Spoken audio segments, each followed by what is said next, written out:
Whether you're the greatest warrior, the most skilled military commander, or have the cheat codes to spawn free fire-breathing lizards that can burn a city to the ground at your command, you mean absolutely nothing on the stage of Westeros and across the sea if you don't know how to play the deadliest game known to man, the Game of Thrones, a game so intricate that the win conditions are almost limitless, but one clear rule persists throughout all methods of play: you win or you die. So, with this in mind, who, in our opinion at least, are the best players of this ill-defined game? What's their greatest strength and what's their greatest weakness? Also, books or show? We'll be counting both where it doesn't cause short circuits, but books are damn sure taking priority where they can, thanks to those last seasons. And finally, like and subscribe if you haven't already, if you're feeling kind. And here's our Discord. Come say hi. I know I have an obnoxious hoity-toity British accent, but we don't bite. Promise. Now let's go, Tom. Kicking off the list at number 5, we have Grand Maester Pycelle. Now, on the surface, this guy really does seem like quite the pathetic, incapable lump. But for anyone with the ability to read between the lines, it's clearly part of his game plan. Now, I'm paraphrasing here, but I believe it's Tyrion that notes that Pycelle's quarters are exceptionally tidy and organized, something that's completely at odds with the bumbling, forgetful old man persona he likes to present to people. A tidy room for a tidy mind. Something to that effect. Pycelle isn't a fool, and knows exactly what he's doing on that game board. Now, he never won the ultimate championship of Power of the Throne, but in fairness, it seems that was never his intention. But he'd consistently remained in the top of the league table longer than anyone else, and only ended up being outplayed by one of the very best in the game. In the books at least. However, even in the show, he was taken down by an extremely promising player whom we never got to see realize their full potential because D&D. Seriously though, this guy has survived the reign of 6 kings, 2 of whom were monsters. One a highly sadistic sociopathic child, and the other a cruel, insane, murderous lunatic, all while maintaining his high position of authority and counsel. Call him a sniveling bootlicker, but he knows the rules, he knows his limitations, and he played a long, magnificent game. And what is Pycelle's greatest strength? His ability to read the wind. Pycelle is a master of staying under the radar of presenting a legitimate threat, for the most part. Whether he's selling you on his powerless old man who presents no threat shtick, or courting favor with whomever at the time it seems would serve him best, usually one of the Lannisters who post-rebellion he realized it would be wise to hold loyalty to, Pycelle is one slippery fuck. Seemingly able to read which way the wind is blowing and preemptively shift his allegiances with an almost seamless transition. Remember, it was he who urged King Aerys to open the gates to Tywin Lannister, and we all know what happened after that. Currying favor with the biggest fish is how Pycelle keeps the target off his back. But he's not without weak spots, and his greatest weakness is he lacks subtlety. Look, this is not a dig at our favorite Warden of the North's intelligence. He's far smarter than people give him credit for and a heck of a military genius. But if Ned Stark can almost immediately see through your facade in the realm of the political, you are definitely doing something wrong. This is a pretty big weak spot in Pycelle's game. The guy cannot play solo. He is a team player through and through, and is dependent on the power of other players in order to maintain his own. The issue this presents for Pycelle is that it becomes glaringly obvious to the more astute players how one can undermine him, and that is by simply skipping him and targeting his boss, whether through aggression or proving themselves more useful. Still, his position as Grand Maester allows him to wreak havoc, considering he's in charge of keeping people in court in tip-top condition. And well, if his boss at the time decides the realm is better off without you, then Pycelle will start prepping you for the next life without ever needing to draw a sword, if you catch my drift. Underestimate Pycelle at your own peril. He lasted longer than anyone. At number 4, we have the Queen of Thorns, Olenna Tyrell. It really does speak to the caliber of skill at the top when we have players such as the Queen of Thorns on the bottom end of the pile. Olenna is an absolute boss and plays the game magnificently. This is a player who managed to conspire to have a king killed under his own roof, you know, where you think he would be at his safest, and replaced by his younger brother simply because she didn't like the rumors she'd heard about the sociopathic boy king. That's not even the best bit. She was so unbelievably good at covering her tracks that in the books, we only have Littlefinger's word to go off, though it makes sense she was involved. In the show, we get a couple of additional scenes of her confessing it herself to others because no one had anything resembling a piece of evidence that would let them put two and two together and implicate her. That last confession? I mean, how frigging boss can you be? You slay, Queen. Literally. Also, give that woman an Oscar for trying to get people to save Joffrey at the wedding despite being fully aware of the futility of such endeavors. Just marvelous. Now, Olenna does come from a background of extreme privilege. It can't be denied. The Tyrells are one of the richest houses in the Seven Kingdoms with the biggest army and are from the only kingdom that's actually worth a damn when it comes to legitimately valuable resources. So, she plays from a position of inherited advantage and one can argue she hasn't earned the tools that she plays with. But I don't think you can drag her down with it. Rather than coasting by like some rich kid with a trust fund, she takes her advantages and invests them in the right places. I mean, just compare her to Cersei for crying out loud. Olenna is just built different. Like the words of the house she belongs to, she plants seeds of ambition and observes her roses of power and influence growing stronger. Haha, get it, Tom? Puns galore. The Lady of Thorn's greatest strength? She gives absolutely no shits. You can be a peasant, a knight, a lord, a good player of the game, a bad player of the game, one of the best players of the game, and as previously elaborated on, even a goddamn king. Olenna gives no fucks for your position or status, and will put you in your place if she deems it necessary. Her boldness and straightforward demeanor makes her someone to both respect, but also fear, which quite often dissuades more cunning players from trying anything sneaky with her, because she'll preemptively let you know what the consequences of such attempts will bring upon you. That's right, Baelish. Fucking watch your step, boy. What's so dangerous about Olenna's gameplay is that she can move with the ebb and flow of shifting dynamics. She knows exactly when to play hardball and be unyielding, as well as calling out foul play and power moves for what they are, but she also knows when to appear as though she's easing up and compromising. But one thing is for sure, no matter who you are and what you asked for, Olenna did not compromise. She got exactly what she wanted out of the transaction, make no mistake, with only Tywin ever been able to win a round against her, and fuck me, he had to work for it. And Olenna's greatest weakness?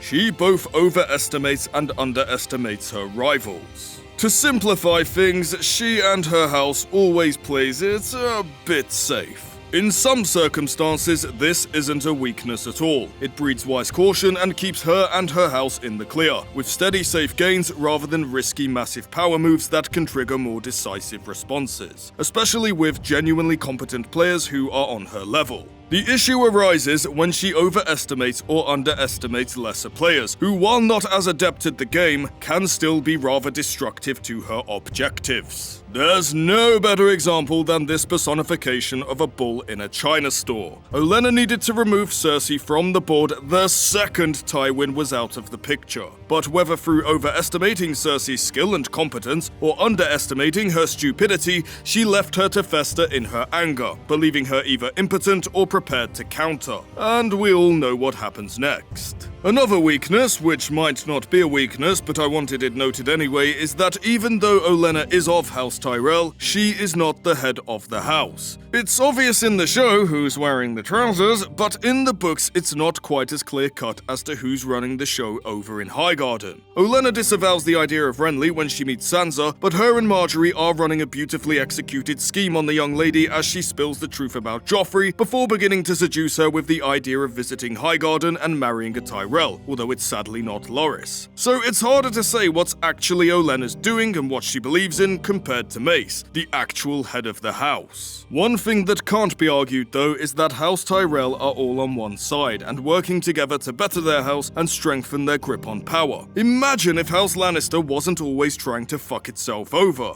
We'd never have Joffrey. I only just got that, Tom. Well done, good show. The Queen of Thorns is one of the most capable players on the board, and unlike so many characters in the series, has lived to old age like Pycelle, so that's got to count for something. One half of me wants to bake cookies with her, the other half of me fears her razor-sharp wit and the inevitable greedy fat pig jabs coming my way as I wolf down the biscuits. Still, I think she'd make an awesome grandma for a day, hey Tom? Just make sure you behave around her. We've seen what she does to boys who don't behave. Moving on. In the number 3 spot, we've got Tywin Lannister. Believe me, we did everything we could to try and justify putting Tywin in the number 1 spot. Seriously, me and Tom actually had conversations about this and tried to find a way to justify it, so he could have some retribution for his bottom placement in the Military Commanders video. But as much as he's our personal number 1, we just can't justify his placement any higher, as he has kind of been nothing but a pawn to both of the top 2 players. Even with those factors, Tywin is easily one of the best players of the game, period. What he couldn't get done with his military skills, he could more than make up for with his abilities in political leadership and plotting. This is a man who took his laughingstock of a house and through sheer grit, ruthlessly dragged it back into being the dominant power of the Westerlands that it was in days past, destroying all who challenged his house's re-emergence. Hey Tom, I haven't heard from the Rains in a while. Send them a raven and see how they're getting on, would you? After finally deducing who would emerge victorious in Redacted's rebellion, he sacked King's Landing, committed a couple of war crimes, and cemented his hold over the crown with both marriage and a teensy bit of crushing debt. During the War of the Five Kings, he beats back Stannis, outright defeats Robb through his political scheming, turns the biggest wildcard threat into his house's closest ally, and no one gives two shits about Balon or the Iron Islands. For a good portion of the series, and only really up until his death, Tywin could genuinely have been considered the true power behind the throne, and thus a winner of the game's biggest title. And he nearly made it to the League of Definitive Winners, were it not for the fact he failed in his personal goals of leaving a strong and lasting legacy, and he kind of also died for it. And Tywin's greatest strength as a player? Unyielding resolve.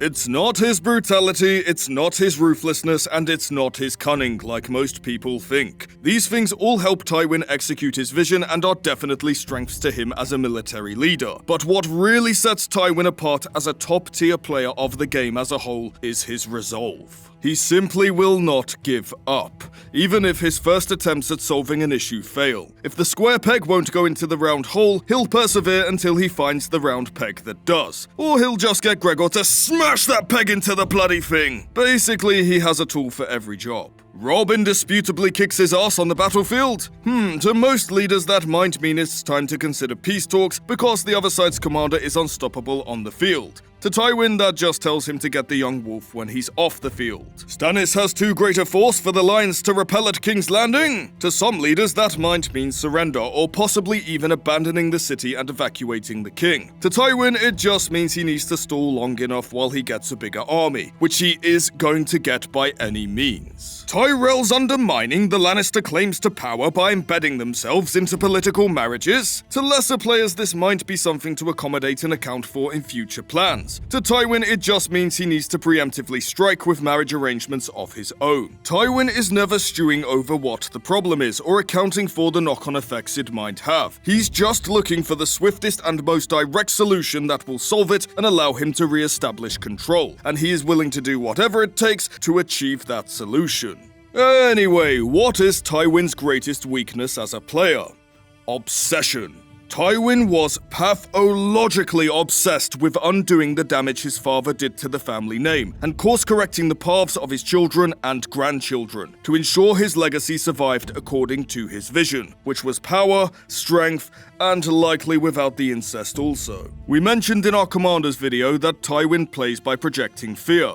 It's no different here. He can't use his heart and his passion to inspire loyalty in his bannermen or children. He can only frighten them into doing his bidding by force, which only works while he's got the power, resources, and his physical presence to do so. Unlike Olenna, who has taught Marjorie well in order to fill her shoes when it's time to pass the torch, Tywin's mentality made him an obsessive control freak, and a linchpin to his family. And once he was gone, all of his hard work basically unraveled. This is obviously best exemplified with Tyrion. Tywin's obsession with preserving his family's powerful image and his shame regarding Tyrion pushed him into mistreating his son, and inspiring no love and no loyalty within him, and to almost outright try and have the imp killed at the Battle of the Green Fork, Father of the Year. This left Tywin high and dry when the dynamic was reversed and Tyrion was in a position of power over him. Tywin is the epitome of why obsession is dangerous and fear is a fragile form of power. Love is stronger than fear when it comes to loyalty, and ooh, that made me cringe and I'm the guy who wrote it. On to the next player. Our number 2 choice is Peter Baelish. Not quite at the top of the ladder yet, are you, boy? Littlefinger is almost peerless when it comes to playing the Game of Thrones. Seriously. Yeah, sure, this guy hasn't been the voice behind the throne and realm like Tywin, or managed to latch his house onto the royal fold like Olenna yet. But just look at where this guy started and where he is now. The previous 3 players have all come from a position of inherited privilege. Well, Pycelle kind of earned his spot, but like Tywin and Olenna, you can also argue he gained his position through luck of the draw. In other words, the previous 3 started their games from an already strong position. Littlefinger, on the other hand, comes from almost nothing. His lands and title were a joke, and he wasn't deemed eligible to marry Catelyn Stark due to his low birth. But look at him now. He's one of the richest and most successful men in the kingdoms, he's Lord Paramount of the Riverlands, the ruler by proxy of the Vale, and will likely be adding the North to his speedrun of claiming the Iron Throne very soon. And he's still not done. Littlefinger is clearly a savant of the game, the Bobby Fischer of thrones. Let's not forget it's this guy who contributes significantly to causing the War of the Five Kings, destabilizing the realm, and then carves up all the portions left vulnerable in the power vacuum for himself. Varys, in the show at least, but I do think it's apt for the book versions too, believes Littlefinger is quite possibly the most dangerous man in Westeros. All he needs now is his own sizable army, and he can seize total power. Can you imagine where he'd be if he'd had Tywin or Olenna's resources to start with? If you want to know what we think a realm under Littlefinger might look like, you should check out this video right here. Anyway, moving things along, what is Littlefinger's greatest strength? In all honesty, his friendly demeanor. No, seriously. The show version of Littlefinger can come across as a bit of a creepy weirdo, untrustworthy scoundrel, dirtbag schemer, slimeball, take your pick. And if you'd never read the books, you'd wonder why the fuck anyone would trust this creepy, obviously up to something bastard. But Littlefinger in the books comes across as genuinely friendly and genuinely sincere in his desire to be helpful. This nice and helpful attitude presents Peter as someone who is both harmless and worthy of trust, allowing him to easily establish rapport with the right people and manipulate them into serving his objectives. This is why Peter is actually more dangerous than Tywin. Tywin will just blatantly press the knife up against your throat and force you to comply. Baelish, on the other hand, will smile while offering out one hand, while the other is concealing the knife behind his back and won't put it against your throat until he's got a good firm hold of you. Literally for Ned. Poor Ned. We need to do a video on Ned, Tom. Dude needs some love, not constant dunks. There is also multiple layers to Littlefinger's game. If you look at the Vale, he's playing off various lords against one another after Lysa's death. During a meeting with the Lords Declarant, please tell me that's how you pronounce that, I've only ever read the word, where Littlefinger meets with a handful of Vale lords. Link Aubrey threatens Littlefinger by drawing his sword, which freaks everyone out because he's breaking the laws of hospitality. The Lords of the Vale want to show they are better than those scumbags over at the Twins, and Littlefinger twists the situation by playing the victim, and gets these lords to give him a year to get the Vale in order, otherwise he'll step down. The real kicker though, he had Link Aubrey in his employ and wants him to infiltrate any faction trying to overthrow Littlefinger. Oh, and one more thing. Where do you think Olenna heard about the rumors in regards to Joffrey's less than desirable behavior, eh? This bastard right here. And Baelish's big weakness as a player? His reliance on the honor and civility of other players. There has been a few situations in the books and show where Littlefinger has gambled his life on the honor and civility of others. This is fine when said individuals are honorable, like the Lords of the Vale or Ned Stark for instance, but it does have the potential to seriously backfire. It's a show-only scene, but it's the most direct and effective way of demonstrating this, and it's this moment with Cersei. This could have been the end of Littlefinger's game there and then, all because he'd placed his faith in Cersei's civility to shield him from his verbal jabs and prevent his being openly murdered in broad daylight. What he'd really done is put his faith in the whims of a narcissist and was extremely lucky to have won the literal coin toss between Cersei's damaged ego and her sadistic desire to watch him squirm and enforce her narcissistic control over him. Now, there are elements like this within the books too, we just wanted the most direct example, which is unfortunately show only. These moments are a touch more subtle in the books because George understands what nuance in writing is, and D&D... So you can't hold this against Littlefinger's skills as a player, and Littlefinger is still indeed Littlefinger in the books. Now on to the finale, and are you really shocked this guy made it to the top spot? So Tom, what's more impressive than coming from almost nothing to reaching the top? How about coming from nothing at all? How about coming from nothing at all combined with being someone's leftover and discarded science experiment? Lord Varys in both mediums is not just a master, he's the master of the Game of Thrones, seeing even the likes of Littlefinger more as entertaining sport than a truly worthy opponent. Pycelle's main power lies in loyalty, Olenna's main power resides in resources, Tywin's with blood on swords, and Littlefinger's with gold, but all understand there is no greater power than that of knowledge. No one wields knowledge as a sword quite like Varys, and so far, in the books at least, it appears he has outplayed quite literally everyone, even Littlefinger, depending on how his and his friends' future interactions with a certain Dragon Queen go. His vast network of spies have provided him with the knowledge of what cards the other players have in their hands, and he's bluffed and cooled his way to winning almost every round. Littlefinger knows how to create and capitalize on chaos better than anyone, but what puts Varys truly ahead is the fact he doesn't just grab the bits of valuable rubble left in the chaos's wake, he takes the chaos itself and builds a goddamn house with it. The wars, the power struggles, the destabilization of the realm, and the untimely deaths of other players have all been accounted for, in some cases orchestrated and timed by Varys himself, and all have been worked into his grand plan, which we know in the show was to facilitate Dany and the Targaryens' return, and in the books, well, I won't spoil it. Our Discord servers show me that quite a few of our watchers are currently in the process of reading the books for the first time and aren't at this point yet, and they're too nice for us to spoil it for them. So others can come to our Discord server and do it for us. One more reason to join, guys. All we'll say is that most of the weakening of the realm is still Varys' doing in the books, and it helps facilitate his plan. As with Littlefinger, Varys was unfortunately killed and replaced by a faceless man in the show, tasked with killing off what was left of the good writing missed by Littlefinger's faceless man, though his death didn't come until halfway through the final season. This is confirmed as canon. It's fact. Anyone who disagrees shall be sacrificed to the Lord of Light. And what is Lord Varys' greatest strength?